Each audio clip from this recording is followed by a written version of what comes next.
Hi friends, welcome back. तो देखते हैं, चुनाव खत्म होते ही वक्फ पर ढीली पड़ी सरकार है।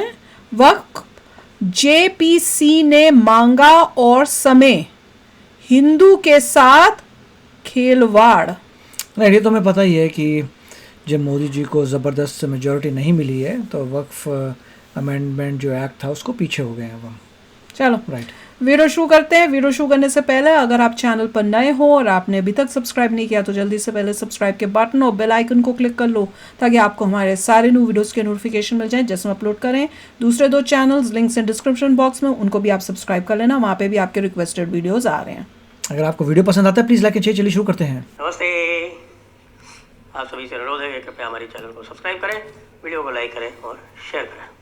नरेंद्र मोदी जी, ये क्या बात सामने आ रही है?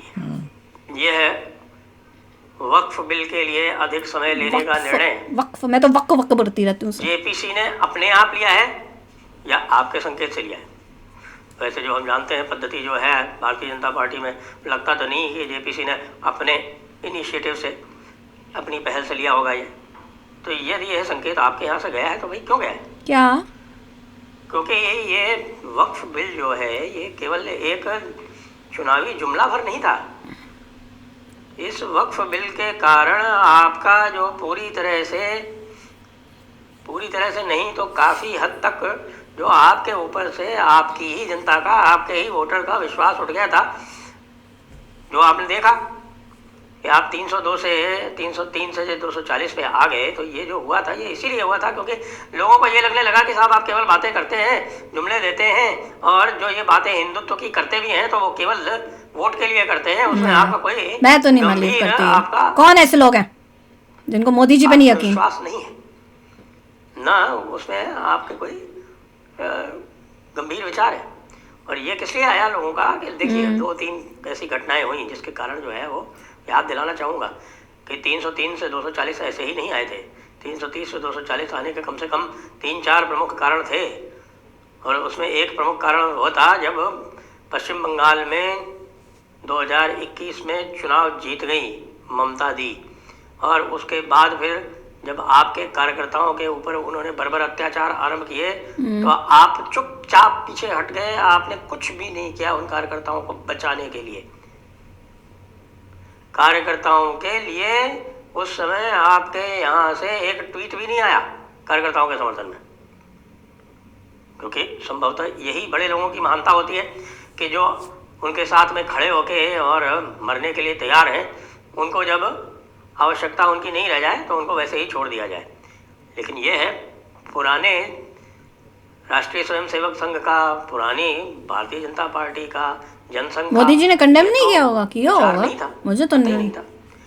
इससे आपकी प्रतिष्ठा में बहुत कमी आई थी, यदि आपको ध्यान हो, मैंने उस समय भी चेताया था। दूसरा वो सीएए वाला था। क्या सबको पता है कि भाई सीएए के लिए शाहीन बाग हुआ, और शाहीन बाग में आप पूरी तरह से विफल रहे। उस समय भी आपने ये प्रयास किया कि जो काम जनता को, जो काम सरकार को करना चाहिए, दिल्ली पुलिस आपके पास में है, ये जो कार्य था शाहीन बाग को खुलवाने का, वो एक एसएचओ बड़े आराम से कर सकता था। एक एसएचओ भी नहीं बल्कि एक 2IC कर सकता था। लेकिन आपने उनको बिल्कुल यह सुविधा नहीं दी, या उनको यह आपने अनुमति नहीं दी कि वे ये करें। अरे मोदी जी चाहे तो कर सकते हैं, पर हाथ बंधे हुए हैं।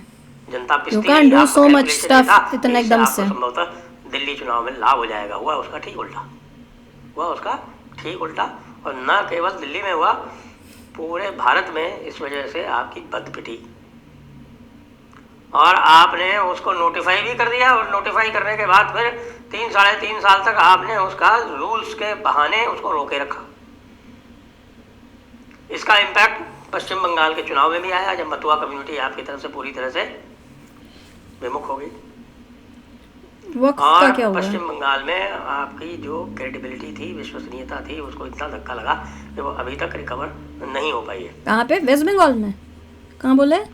उसके बाद जब किसान आंदोलन हुआ, तो किसान आंदोलन के बाद आपने किसान कानून वापस ले लिया, जबकि पूरा देश आपके साथ खड़ा हुआ था। नहीं था। पूरा देश आपके साथ खड़ा होने के बाद भी आपने मुट्ठी भर कुछ किसान भी नहीं, वो जो अराजक तत्व या खालिस्तानियों को अपीज करने के लिए, उनका तुष्टीकरण करने के लिए आपने किसान कानून वापस ले लिया और ये कहा कि हम इनको, हमारी तपस्या में कुछ कमी रह गई, क्या करें, और हम पागल लोग बैठे हैं जो समझ ही नहीं रहते कि तुम्हारे भले के लिए। तो ये नहीं होने जा रहा है ये कि साहब, चूंकि सड़क पे आने की धमकी दी जा चुकी है कि अब फैसला फिर से भी तो किया था इन लोगों ने, अभी रिसेंटली भी तो दे दी है, तो इन धमकियों से आप पीछे हट गए हैं। बात कड़वी है, लेकिन कई बार जो है वो नेता को अपने सेकंड लाइन के नेताओं से भी कुछ सीखना चाहिए। योगी जी ने वक्फ रूल्स के माध्यम से ही एक प्रोटोकॉल बना दिया है जिसमें 1952 का जो रेवेन्यू रिकॉर्ड है उसको बेसिस बना दिया है। 1952 के रेवेन्यू रिकॉर्ड में यदि वक्फ दर्ज था तो ही वो, उससे पुराना जो भी है, आप जो पिछले ज़माने की चीज़ों को वक्फ क्लेम कर लेते हैं तो ये माना जाएगा, वरना नहीं माना जाएगा। क्या मतलब समझिए? आखिरकार वक्फ बोर्ड है तो आपके ही अंडर में, सेंट्रल वक्फ बोर्ड के सारे नॉमिनीज हैं तो आपके ही, आपका उनके ऊपर बस नहीं चलता क्या? नहीं ना, ये तो प्रॉब्लम है। ये क्या बात सुनने में आ रही है कि साहब अब ये वक्फ बिल जो है उसके लिए एक्सटेंशन मांगा जा रहा है, और एक्सटेंशन मांगा भी कब तक का जा रहा है? बजट सेशन के अंत तक। मतलब बजट सेशन के अंत तक का मतलब हुआ कि अब आप इसको मानसून सेशन तक ले जाएंगे, अगले साल जुलाई तक ले जाने का आपका इसमें इरादा है। क्यों? बिहार में भी इसी से फ़ायदा लेंगे? अरे भाई कुछ और चीज़ ले आइए। हिंदुओं के लिए बहुत सारे ऐसे मसले हैं, मंदिरों का मसला बाकी पड़ा हुआ है, प्लेसेस ऑफ वर्शिप एक्ट का मसला बाकी पड़ा हुआ है, काशी मथुरा, भोजशाला, लक्ष्मण टीला, अब तो पहले हिंदू एक तो हो जाए, अजमेर हिंदू एक ही नहीं है वाला है, ऐसे अनेकों मामले हैं। आपके स्वयं घर में जो भद्रकाली मंदिर है, वो रुद्र महालय जो है वो पाटन का, अहमदाबाद का नाम तो कर्णावती कर दीजिए माननीय मोदी जी। अहमदाबाद का नाम चेंज करना है। जो आज सुनने में आ रहा है कि वक्फ बिल टलेगा, ये कतई हमारी समझ में नहीं आ रहा है। कृपया आपका जो प्रभाव है उसका प्रयोग करते हुए करेंगे ये निश्चय कीजिए कि भैया अभी आप नहीं करना चाहते, ठीक है, आप शायद ट्रंप के आने की प्रतीक्षा कर रहे हैं, लेकिन ट्रंप तो आ जाएगा 20 जनवरी को। ये बजट सेशन के अंत तक का क्या मामला है? बजट सेशन के अंत तक मामले का करके आप इसको खिसकाना चाहते हैं, इसका लाभ लेना चाहते हैं। कैसे? दिल्ली और बिहार के चुनाव में, दिल्ली और बिहार का चुनाव अच्छा है, बल्कि उस बहाने जीत तो जाए, वो भी अच्छा है। ये क्या मतलब है इसका? नहीं तो दिल्ली में वो केजरीवाल ने देखो क्या सत्यानाश किया। एक सेशन और थोड़ा करना भी है, थोड़ा बहुत आप करना चाहते हैं, ट्रंप का वेट करना चाहते हैं, तो बजट सेशन के आरंभ का कर दीजिए। मैं आपको आपके एक वेल विशर के नाते, आपके एक शुभ चिंतक के नाते मोदी जी ये बता रहा हूँ कि यदि आपने इसको बजट सेशन के अंत तक, अप्रैल तक, जुलाई तक ये इस तरह से बढ़ाया जैसे आपने CAA बढ़ाया था, तो इसका आपको और आपकी विश्वसनीयता को बहुत ही नुकसान होगा, उसको घोर आघात लगेगा। भैया मुझे तो मोदी जी पे फुल कॉन्फिडेंस है, कोई कुछ कर सकता है तो सिर्फ मोदी जी कर सकते हैं। इतने सालों में, 70+ सालों में, तब किसी की हिम्मत नहीं थी ऐसी बातें तक करने की। ये तो मोदी जी के आने के बाद लोगों को पता चला, ओह वक्फ बोर्ड में गड़बड़ है, ओ हमारा हिंदू अयोध्या टेम्पल का अभी तक हो रहा है, ओ ये टेम्पल में यहाँ पे ये मस्जिद बनी है, इसके अंदर भी है। ये सब कब हो रहा है? मोदी जी के आने के बाद ही हो रहा है ना। ये चीजें सॉल्व हो रही है, नई प्रॉब्लम्स जो हैं इनको दिखा रहे हैं कि भैया यहाँ गलत किया, यहाँ किया है। नाम चेंज किसने किए? मोदी जी के आने के बाद ही नाम चेंज हुए हैं। ये है कि अब ये है कि एज हम लोगों को हमारी अब एक्सपेक्टेशन और चाह कि अब ये भी हो जाए, वो भी हो जाए, वो बढ़ती जा रही है, क्योंकि हमको दिख रहा है मोदी जी कर पा रहे हैं। पर करेक्ट टाइम पे ही हो पाएगा। अगर ये आपको जल्दी चाहिए था, मेरे हिसाब से मेरी ये फीलिंग है कि अगर आप वाकई चाहते थे जल्दी हो तो मोदी जी को फुल मेजोरिटी में ले आते ना, फिर देखते कैसे जल्दी चल रहा है। उनके हाथ बांध दिए और फिर कहो कि भैया आप जल्दी करो, हाउ इज इट पॉसिबल? मुझे तो दुख होता है वो। और मैंने अभी लेटेस्ट कब की बात है ये, महाराष्ट्र के इलेक्शंस के बाद मोदी जी ने खास एक स्पीच में इसके बारे में, वक्फ बोर्ड के बारे में बात की थी। कहा था ये हम भूले नहीं हैं, ये इसके ऊपर हम करेंगे ही करेंगे। तो ऐसी कोई बात नहीं है, पर उनको है कि जैसे हमें भी है कि जल्दी करें, पर अगर नहीं हो रहा जल्दी तो मस्ट बी अ रीजन। मेरे को तो मैं तो यही कह रहा हूँ कि कोई लॉजिकली सोच नहीं रहा इन बातों को। हर चीज़ें जो भी आ रही हैं वो रिलीजन पे बेस्ड हो रही हैं, कि वक्फ बोर्ड जो है एक रिलीजन का बोर्ड है, वो अपने हिसाब से काम कर रहा है। अभी जब आप देख सकते हैं कि दूसरे जो लोग हैं उनकी पॉपुलेशन, रिलीजियस पॉपुलेशन जो है बेरली लेस देन 20% है। आपको लेस देन 20% पॉपुलेशन में ही इतनी प्रॉब्लम आ रही है ये करने की, तो आप डाउन द लाइन 30-40 साल बाद जब उनकी पॉपुलेशन 50% होगी तब आप क्या कर लेंगे? Will be able to do nothing. Exactly. उसके बाद क्योंकि जिस हिसाब से ग्रोथ हो रही है, आप 50 ईयर्स कर लीजिए, चलिए 50 ईयर्स आगे चले गए, आज से 2060 2070 कर लो। 2070 में जब उनकी पॉपुलेशन आपसे ज़्यादा होगी, मतलब मुस्लिम्स की population will be more than Hindu population, तब आप क्या करेंगे? तब क्या आप बीफ को खाना भी अलाउ कर देंगे, सब कुछ कर देंगे, क्योंकि अब मेजॉरिटी उनकी हो जाएगी।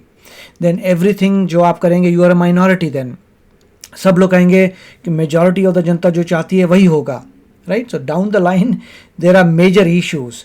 तो इसके बारे में अगर कुछ सोच रहा है, वेरी नाइस। अदरवाइज़ जहाँ तक मुझे लग रहा है कि एक रिलीजन है जो बाद में जाके माइनॉरिटी बनने वाला है, it is a very something that people have to think about.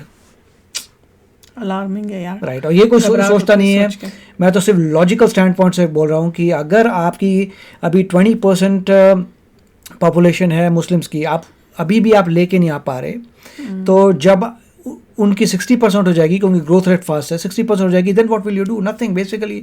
तो कहने का मतलब ये है कि अभी एवरीबडी इज एग्रीइंग कि एक रिलीजन जो है वो तेज़ी से बढ़ेगा। अब होप ये है मेरी कि इंडिया फर्स्ट हो, चाहे आपका कोई भी रिलीजन हो।